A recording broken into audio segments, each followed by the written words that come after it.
Eso ahí van a ver en su tablita que va desde -5 hasta +2. Entonces, en menopausia, lo que vamos a hacer es estudiar la tablita SWOT, ¿ya? Esta tablita lo que busca es un resumen de toda la historia reproductiva de la mujer, ¿ya? Bueno, entonces, ¿cómo es esto? ¿Cómo es esto? Cuando empieza su etapa reproductiva perimenárquica, se conoce como temprana, la perimenarquia, ¿ya? Los primeros 5 años de la menarquia. ¿Oh? Esa etapa perimenárquica, el ciclo es irregular, hay oligomenorreas, porque recién está madurando el eje, ¿ya? Luego viene la etapa óptima, la mujer en edad fértil que conocemos, etapa óptima, óptima. Y ya está en reproducción o etapa reproductiva tardía cuando pasa los 35 años. La probabilidad de salir embarazada pasado los 35 años puede caer en un 30 a 60%, ¿ya? Así que ya es peligroso. Entonces, pasado los 35 años ya puede haber menor probabilidad de embarazo. Pasado los 40 es mucho menor y pasado los 45 ya es casi cero, ¿ya?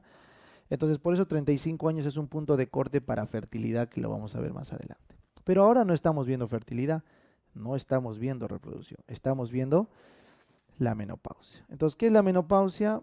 Vengan acá, es este momento, es la última regla, ¿ya? Y esa última regla solo se puede diagnosticar con 12 meses de amenorrea. La última regla solo se puede diagnosticar con 12 meses de amenorrea, porque nadie es brujo para saber que esta es su última regla, señora, ¿no es cierto?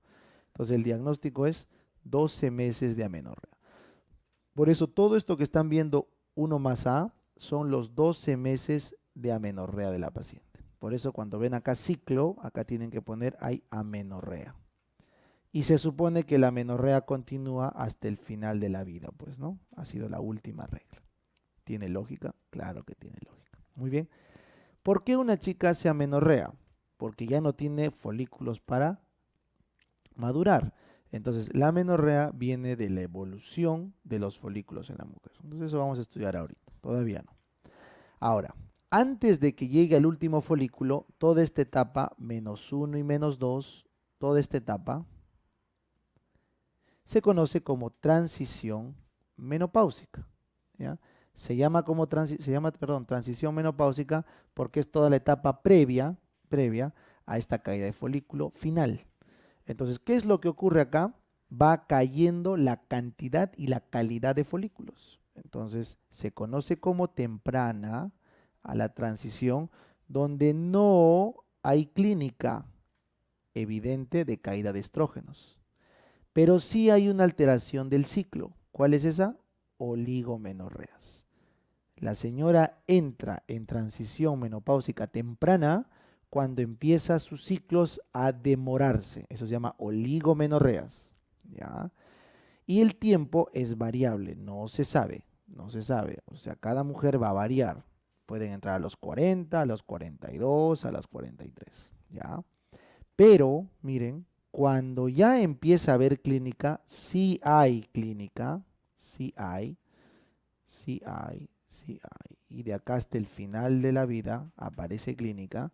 Entonces, eso, el inicio de la clínica se conoce como transición menopáusica tardía. ¿Y cuál es esta clínica, Doc? Los bochornos. La primera en aparecer es los bochornos. Vamos a ponerle como una cruz. Bochornos. Eso se llama transición menopáusica tardía, porque ya tiene bochornos y en los ciclos ya hay amenorrea de 60 días.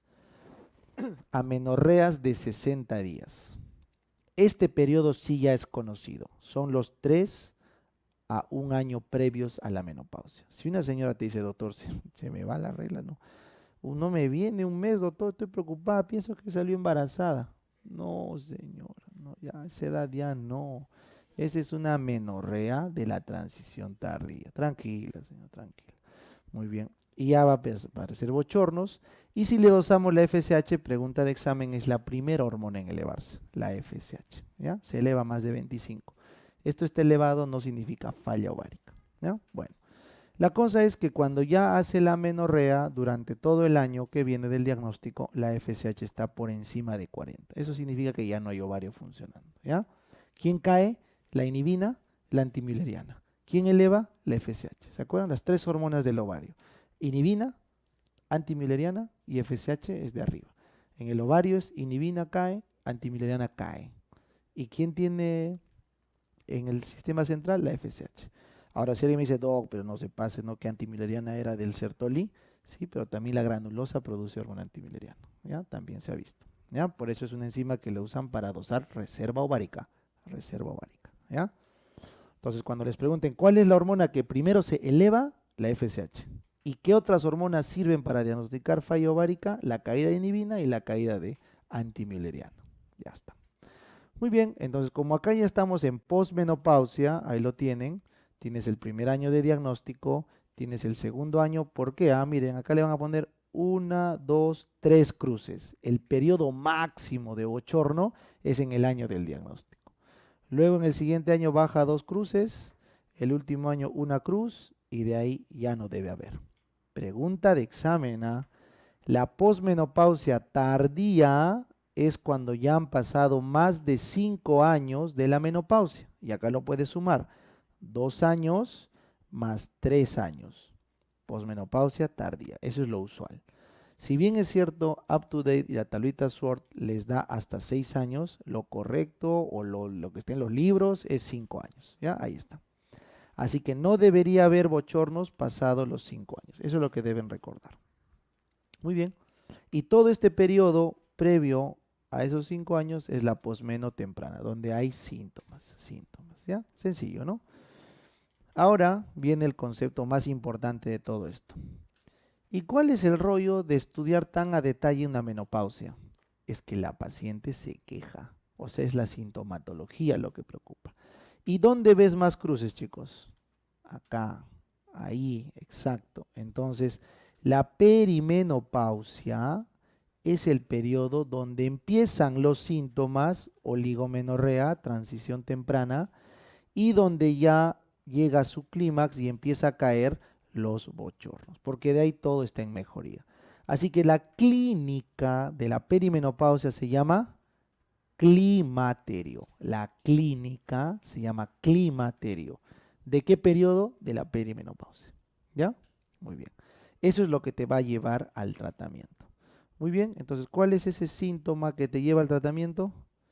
El bochorno, correcto, el bochorno. Entonces, el bochorno sí es indicación de terapia de reemplazo hormonal. Vengan acá, terapia de reemplazo hormonal para todas las mujeres sintomáticas, siempre que tengan menos de 60 años, o sea, 10 años de la posmeno. A ver, ¿cómo es eso, Doc? Vénganse acá arriba. ¿Cuál es la edad promedio para hacer una menopausia? 50 más menos 5. Eso es lo normal. De 45 a 55. ¿Cómo se llama la señora que hace menopausia antes de los 45? Temprana, temprana. ¿Y la que hace pasado los 55? Tardía, tardía. Entonces, no confundir con menopausia precoz o falla ovárica precoz. ¿Cuándo les dije que es la falla ovárica precoz?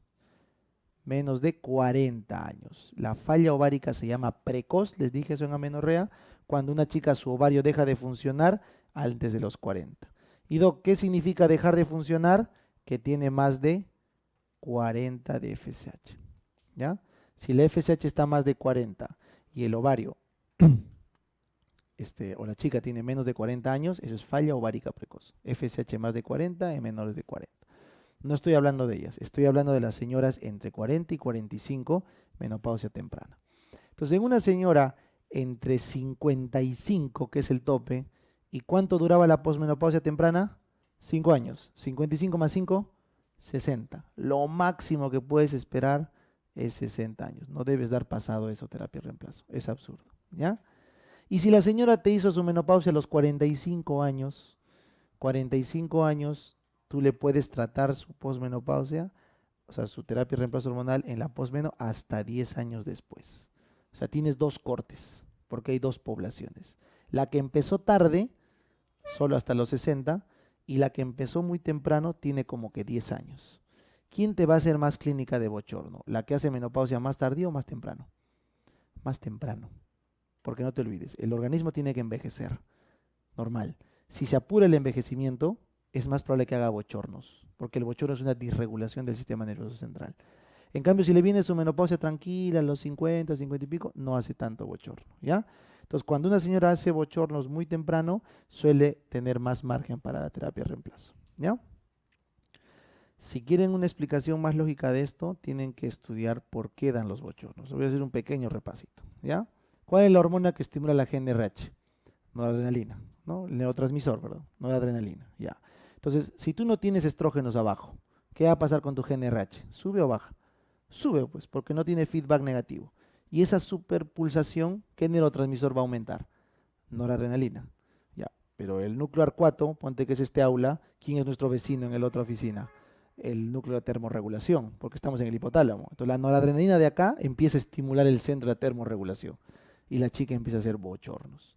Entonces, un sistema nervioso central que no se adapta al cambio hormonal hace demasiados bochornos porque no se regula. En cambio, imagínate un núcleo arcuato más maduro, ¿no? Que dice, bueno, ya me toca, pues, ¿no? Ya no debo producir. Entonces, cuanto más tarde viene esa caída del feedback del estrógeno, el núcleo arcuato responde menos convulsivo, podrías llamarlo así. Cuando más joven le quitas, se raya el núcleo arcuato. Así recuerda. Si a una mujer joven le quitan los ovarios, va a ser bochornos mal. Pero si es que dejas que pase la menopausia, bastante edad, es menos sintomático, ¿ya? Esa es la lógica. Entonces ya saben por qué tienen los márgenes de la edad, los márgenes de la edad. Ahora, ¿qué le vas a dar en terapia de reemplazo hormonal? ¿Qué le está faltando? Estrógeno. Tú le tienes que dar estrógeno en parche, y luego vía oral si quieres. Pero Doc, ¿qué pasa si le doy estrógeno al útero? Cáncer de útero. Entonces, para evitar el cáncer de útero, ¿qué se le da? Progestágeno. Progestágeno si tiene útero. Si no, le va a dar cáncer de útero. Esa es pregunta de salud. ¿Ah? No se puede dar terapia de reemplazo hormonal sin progestágeno porque le va a dar cáncer de útero. ¿Ya? ¿Y qué de bueno le está haciendo la progesterona aparte de cuidar del cáncer de útero? Nada, no aporta en nada la progesterona. Recuerden eso. La progesterona agrava peor el riesgo cardiovascular y el cáncer de mama. Peores. Pero hay que darlo. ¿Y si tuviera histerectomizada, le vas a dar progesterona? No puedo. No. Y esa fue la pregunta. No se da gestágeno en las histerectomizadas. Los efectos adversos son igual que los sacos que vamos a ver después del break. Muy bien. Seguimos avanzando. Usar ciclos cortos se refiere a que no debes darle más de 3 años. Siempre menos de 3 años de ciclo de hormona, porque aumentas el riesgo de cáncer. ¿Ya?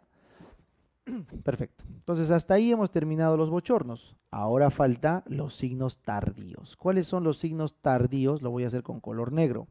Los signos tardíos son riesgo cardiovascular elevado, riesgo de osteoporosis y la atrofia genital.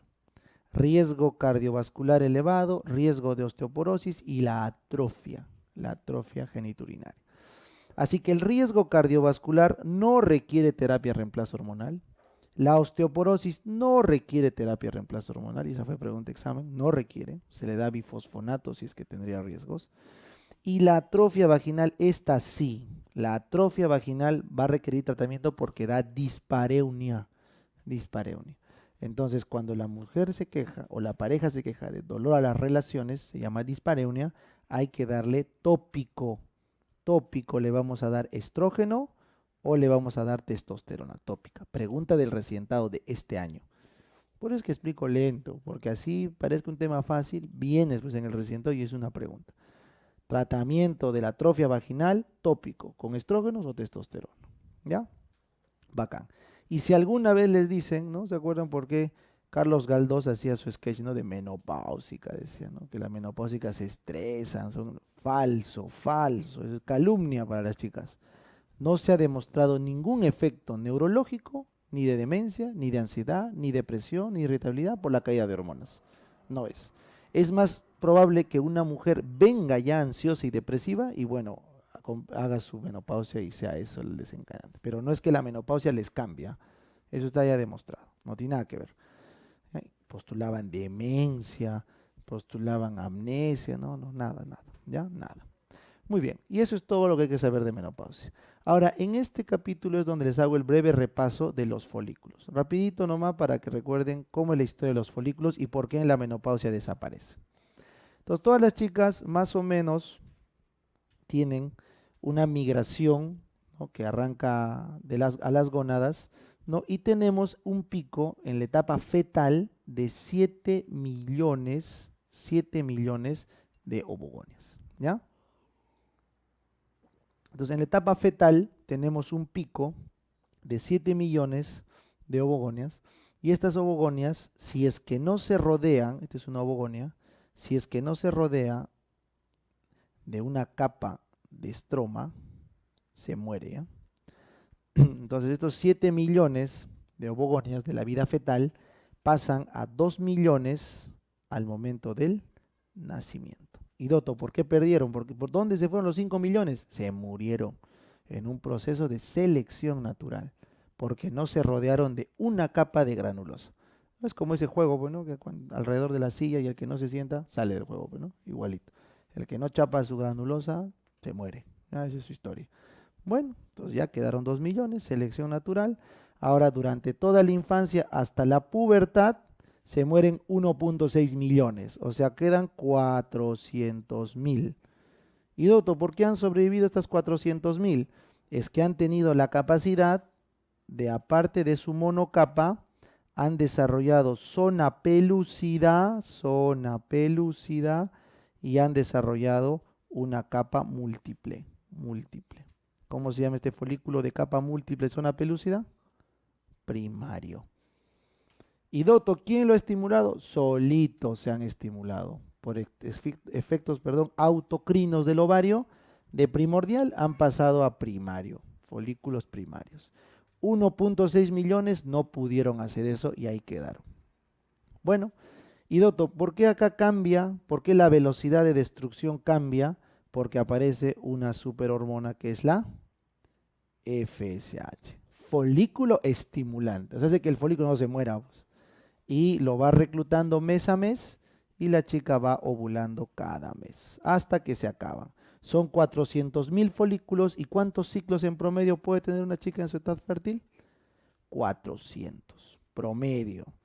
Entonces, 400.000 folículos para 400 ciclos, más o menos te da un promedio de 1.000 folículos reclutados por ciclo. No es así, porque al inicio se recluta más y después menos. Pero es para que tengan una idea de, una chica puede 400 veces ovocitar. No ovular, porque saben que se libera ovocito secundario, no se libera óvulo, no es ovocitación.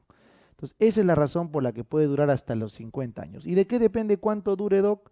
De tus genes. Como vino la menopausia a la abuela o a la mamá, le va a venir a la hija. La menopausia está bien controlada por los genes. ¿Ya? Muy bien, entonces espero que con eso haya quedado claro la historia. Ahora vamos a pasar a esterilidad e infertilidad. ¿Ya? Muy bien, este tema sí lo voy a hacer un poco rápido. ¿Ya? Vamos a hacer un poco, porque es más sencillo, ¿ya? Y que les pregunten es un poquito más difícil, ¿ya? Miren, tiene una pregunta, la ajustas en salud y les gusta preguntar lo mismo, que sea EPI, ¿ya? Bueno, entonces vamos a conversar de infertilidad y esterilidad. A ver, acá hay dos conceptos que se cruzan y eso quiero explicarlo bien. Estéril se cruza con infértil, ¿ya? Entonces eso tiene que quedar claro. ¿Cuál es la definición de estéril? ¿Ya? Estéril es que no se puede formar un cigoto, ¿correcto? Estéril es la imposibilidad de formar un cigoto, o sea, el espermatozoide no se puede encontrar con el ovocito, ya sea porque no hay espermatozoide, esas son las causas masculinas que ven acá, básicamente oligospermia, o no hay óvulo, causas femeninas, 40%, que puede ser tubárica, ovárica, uterina o por otras causas. No hay ovocito. O al menos no se puede mostrar al espermatozoide. 40% porque no hay espermatozoide, 40% porque no hay ovocito y 20% porque no se pueden entre los dos encontrar. Porque si se encuentran, no generan cigoto. Entonces, 40% porque no hay esperma, 40% porque el ovocito no se produce o no se puede mostrar al esperma por algún problema en el canal, y 20% porque si se encuentran nunca forman cigoto. O sea, cada uno por su cuenta podría ser papá, mamá, pero ellos dos no. No, ellos dos son incompatibles, ¿ya? Esa es la falla de compatibilidad. Es así, y es un 20%, es bastante, ¿ya? Acuérdense pues de Chandler y Mónica, ¿no es cierto? No podían tener hijos, ¿no se acuerdan? Ya. Entonces, eso es esterilidad. Como estamos en gineco, vamos a hablar solamente de las causas femeninas. Entonces, la número 1 es la obstrucción tubárica bilateral. No se olvide. Si las trompas están obstruidas en ambos lados, nunca va a poder bajar el cigoto ni pasar el esperma. Entonces, eso es la obstrucción tubárica bilateral, 40%. Doto, ¿y cómo sabe que está obstruido? Pregunta de examen. La histerosalpingografía es el gold estándar. Se pone acá sustancia, esta sustancia pasa por la vagina, pinta todo la cavidad endometrial, pasa por las trompas y miren cómo se difumina por el peritoneo. Pasa por las trompas y se difumina. Eso significa que la trompa está permeable. Si es que la sustancia de contraste hiciera un stop acá, eso está obstrucción unilateral. Si hace un stop en los dos lados, bilateral. ¿Y cuál es la causa más frecuente de eso? Enfermedad pélvica inflamatoria. Y si no, endometriosis. Y si no, endometriosis. ¿Ya? Cualquiera de los dos. Endometriosis. Muy bien. El único tratamiento que le podemos ofrecer es fertilización in vitro. No hay otra opción. Sacamos el óvulo de la mujer, sacamos el esperma del varón, lo fecundamos afuera y lo implantamos. Es la única. ¿Ya? No hay otra opción. Muy bien, segunda causa, problema ovárico, que la chica no ovule. SOP, ¿no? Ya estamos repitiendo, SOP. ¿Y cómo se llamaba cuando fallaba el ovario antes de los 40? FOP, falla ovárica precoz, FOP. SOP y FOP, son las dos. Muy bien. Y también te puede dar endometriosis. También te puede dar por endometriosis. Así que la endometriosis da problema tubárico y problema ovárico, los dos, ¿ya? Muy bien, por eso hay una pregunta de salud antigüita que dice ¿cuál es la causa más frecuente de infertilidad? Y no hay EPI, y la clave es endometriosis, porque puede dar las dos. Entonces, ¿cuál es la diferencia? El estrato socioeconómico. Las chicas de menor estrato socioeconómico tienen más chance de hacer EPIs maltratadas, cervicitis. La causa es EPI, crónica. Las chicas de mayor estatus económico que viven en ciudades más grandes, que tienen más acceso a la salud, tienen más riesgo de hacer endometriosis, porque la EPI está prevenido por el tratamiento, porque usan anticonceptivos, porque usan preservativo, etc. Entonces es un tema de dónde se estudia la infertilidad, ¿ya? Causas uterinas son raras, tendría que ser una malformación severa que no pase el espermatozoide por el útero. Y las causas cervicales, si les preguntaron esta, la causa cervical se evalúa con el test de Sims-Hanner. ¿Qué evalúa este famoso test de Sims-Hanner? Tres cosas. El factor masculino, el factor coital y el factor del cervix. ¿Ya? ¿Cómo es el factor masculino, Doc? Es que el test de Sims-Hanner consiste en que a las 4 horas de una relación sexual se saca una muestra del cervix. ¿Ya? Si tenemos suficientes espermatozoides, decimos que está bien el varón, o sea, hay volumen de espermatozoides, ¿correcto? Segundo, si encontramos suficientes espermatozoides, decimos que está bien el coito, porque puede que el varón tenga espermatozoides, pero si tienen mala relación, una técnica inadecuada, no llega a concentrar en el cervix, entonces también puede ser un problema coital. Entonces también eso sirve el Sims-Hanner. Y finalmente, si podemos ver que los espermatozoides se capacitan, ¿qué es capacitarse? ¿Recuerdan? Perder su cubierta proteica. Esa cubierta proteica tiene que liberarse para que pueda fecundar. Entonces, si podemos ver que el cervix capacita el esperma sin matarlo, entonces decimos que hay compatibilidad cérvico-masculina. ¿Ya? Recuerden que el testículo, cuando forma el espermatozoide, le pone una cubierta, pues, ¿no? Para que no se active, ¿no? El testículo dice, a ver, estoy formando un gameto que tiene un acrosoma con unas enzimas que pueden atravesar todo, literal, porque la zona pelúcida es una de las proteínas más difíciles de atravesar en la naturaleza y tiene las enzimas para eso. El testículo dice, si el espermatozoide se activa en mi conducto deferente, puede atravesarlo todo, ¿no es cierto? Entonces le pone una cápsula de glucoproteínas para que no se active nunca. Y el único que lo puede liberar de eso, ¿quién es? El cervix. Eso se llama capacitar espermatozoides. Sin eso jamás pueden fecundar. No lo olviden, es una cápsula glucoproteica. ¿Ya? Muy bien. Entonces con eso, y acá hay una mnemotecnia interesante. Los espermatozoides maduran, que es adquirir movilidad, en el masculino, epidídimo, ese es de fisio. maduran para adquirir movilidad en el masculino, en el masculino epidídimo. En cambio, se capacitan en el cérvix, ¿correcto? Donde pierden su cápsula, la CCC. Capacitarse es en el cérvix y es perder la cápsula. Madurar es mover y en el epidídimo, que es del masculino. Así me acuerdo. CCC. Ese es para fisio del espermatozoide, ¿ya? Porque no es igual madurar que capacitarse, ¿ya? Bueno, entonces eso sería el factor cervical de Sims-Hanner. Ahora vamos al siguiente término. ¿Qué es infértil? Infértil es una mujer que no culmina su gestación satisfactoriamente. En cristiano, aborta. Aborta. ¿Ya? ¿Y por qué abortarían? En Austria han visto. ¿Cuál es la causa más frecuente de aborto? Trisomías. Trisomías. Trisomías 16, 13, 18 y 21. ¿Ya? ¿Cuál es otra causa para abortar? Factor uterino. Los miomas. Los miomas. Sobre todo submucosos y luego los intramurales que deforman cavidad. Factor cervical. La incompetencia cervical. Incompetencia cervical. Factor endometrial, infecciones por clamidia. Infecciones crónicas por clamidia, por micoplasma, por ureaplasma. ¿Ya?